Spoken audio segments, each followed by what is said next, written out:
Saudara, aksi demonstrasi warga menolak rencana pelantikan Sekda Kabupaten Sorong berlanjut. Warga memblokade jalan kantor sejumlah dinas hingga membuat aktivitas pelayanan terhenti sementara. Aktivitas pelayanan di sejumlah kantor dinas pemerintahan Kabupaten Sorong, Papua Barat Daya terhenti. Penyebabnya warga memblokade jalan menuju akses kompleks perkantoran Pemda. Aksi tersebut merupakan bentuk penolakan terhadap rencana pelantikan Sekretaris Daerah Kabupaten Sorong. Mereka menolak jika Sekda bukan berasal warga lokal alias dari suku Moi. Pemalangan ini tidak dibuka.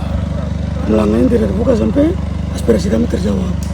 Karena memang ini lahir dari hati kami. Jadi memang seharusnya orang Moi harus jadi Sekda di Kabupaten Sorong, terutama Kabupaten Sorong di Tanah Moi.